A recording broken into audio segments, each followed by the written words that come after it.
নমস্কার দিদিভাই, ডলিস রেসিপিতে আপনাকে স্বাগত জানাই। আপনারা কিন্তু চিকেন ফিঙ্গার কিংবা ফিশ ফিঙ্গার খেয়েছেন, তবে ডিমের ফিঙ্গার কি খেয়েছেন? তবে চলুন আজকে করে দেখাবো আপনাদের কিভাবে ডিমের ফিঙ্গার করতে হয়। এখানে আমি 2টো ডিম সেদ্ধ নিয়েছি আর নিয়েছি 3টে মাঝারি আকারের আলু সেদ্ধ। প্রথমে আমি একটি ছুরির মাধ্যমে ডিম সেদ্ধকে টুকরো টুকরো করে কেটে নেব। এখানে আমি একদমই গ্রেটার ব্যবহার করিনি, কারণ গ্রেটার ব্যবহার করলে একদম মিহি করে কাটা হয়ে যেত, আর যেটা কিন্তু খেতে একদমই ভালো লাগতো না। এরপর আলু সেদ্ধগুলোকে হাতের মাধ্যমে স্ম্যাশ করে নেব। আপনারা চাইলে আলু সেদ্ধগুলোকে গ্রেটারের মাধ্যমে গ্রেট করে নিতে পারেন। চলুন তাহলে রান্নাটা শুরু করা যাক। প্রথমে আমি কড়াইতে তেল নিয়েছি 2 টেবিল চামচের মতন। এরপর দেব মাঝারি আকারের পেঁয়াজ কুচি, দেব 1 ছোট চামচ রসুন কুচি, 1 ছোট চামচ আদা কুচি আর 2 বড় চামচের মতো ধনে পাতা কুচি। এগুলো একসঙ্গে নেড়ে চেড়ে নেব। বৃষ্টির দিনে এই স্ন্যাক্সটা সন্ধ্যাবেলার দিকে আপনারা সহজেই বানিয়ে নিতে পারেন। এরপর দেব কাজু বাদাম টুকরো, আপনারা চাইলে চীনা বাদামও নিতে পারেন। এরপর দেবো 1 ছোট চামচ হলুদ, 1 ছোট চামচ গোলমরিচ গুঁড়ো, স্বাদ মতো লবণ এবং 1 ছোট চামচের মতো চিনি।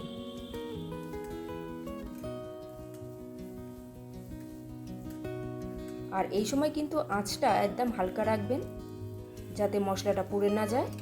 এরপর দিয়ে দেবো মেখে রাখা আলু, এরপর দিয়ে দেবো টুকরো করে কেটে রাখা ডিম সেদ্ধ।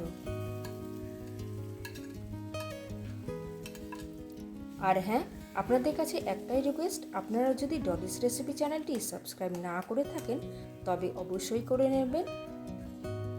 যতক্ষণে আলুটা ভাজা ভাজা হচ্ছে ততক্ষণে একটা ভাজা মশলা বানিয়ে নেব, যার কারণে ডিমের ফিঙ্গার আরও স্বাদ বেড়ে যাবে।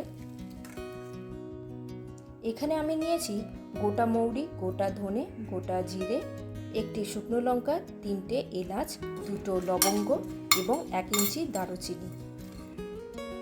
এগুলো সামান্য টোস্ট করে নিয়ে গুঁড়ো করে নেব। এদিকে আলুটাও বেশ ভাজা ভাজা হয়ে গেছে। এরপর দিয়ে দেব ভাজা মশলা আর দিয়ে দেব 1 ছোট চামচের মতো কাশ্মীরি লঙ্কা গুঁড়ো আর দিয়ে দেব 1 বড় চামচের মতো কর্নফ্লাওয়ার। আপনারা চাইলে এখানে ময়দাও ব্যবহার করতে পারেন। আর কাশ্মীরি লঙ্কা গুঁড়োটা টোটালি অপশনাল, আপনারা চাইলে নাও দিতে পারেন। এগ ফিঙ্গারের পুরটা একদমই রেডি। চলুন তাহলে ডিমের ফিঙ্গারগুলো তৈরি করে নিই। ডিম এবং আলুর পুরটা ঠান্ডা হয়ে গেলে কিছু পরিমাণে ডিমের পুরটা নিয়ে নেব হাতের মধ্যে আর ফিঙ্গারের আকারে গড়ে নেব। আর আপনারা কিন্তু কমেন্ট করতে একদম ভুলবেন না, আমাকে কমেন্ট করে জানাবেন যে রেসিপিটা কেমন লাগলো। এইভাবে এক এক করে ফিঙ্গারগুলো তৈরি করে নেব।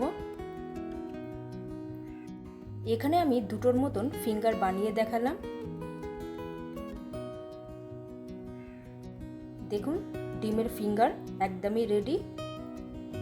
এরপর ডিমের ফিঙ্গার বানানোর জন্য করে নেব একটি ব্যাটার।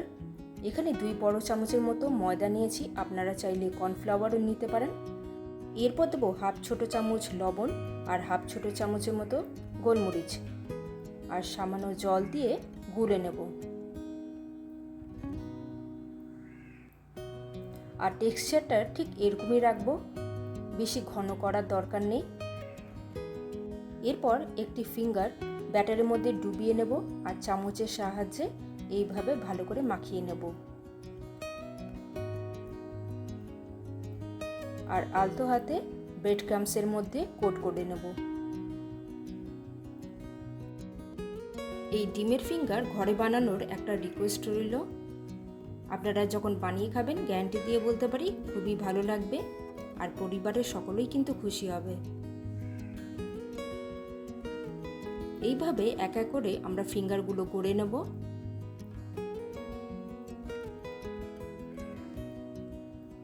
দেখুন কত সুন্দর লাগছে।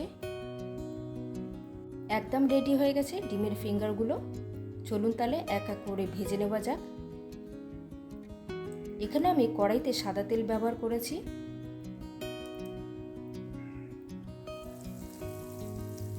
ডিমের ফিঙ্গারগুলো ভাজার সময় গ্যাসের আঁচ কিন্তু মিডিয়ামে রাখবেন।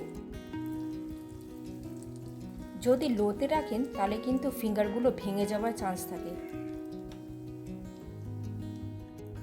এইভাবে এক এক করে সব ফিঙ্গারগুলো ভেজে নেব। দেখুন কত সুন্দর রংটাও এসেছে আর দেখতেও কিন্তু খুব সুস্বাদু হয়েছে। আমাদের রান্না কিন্তু একদম শেষের পথে। এই বর্ষা দিনে সন্ধ্যার সময় চায়ের সাথে ডিমের এই স্ন্যাক্সটা কিন্তু সহজেই খাওয়া যেতে পারে। আর ঘরে অতিথি যদি আসলে তাহলে তো কোনো কথাই নেই, সহজেই বানিয়ে ফেলতে পারেন। আর হ্যাঁ, আমাদের রেসিপি যদি আপনাদের ভালো লাগে তবে ডলিস রেসিপি চ্যানেলটি অবশ্যই সাবস্ক্রাইব করে নেবেন। আজকের মতো আসি, তাহলে দেখা হচ্ছে পরবর্তী রান্নাতে। আপনারা ভালো থাকবেন, সুস্থ থাকবেন।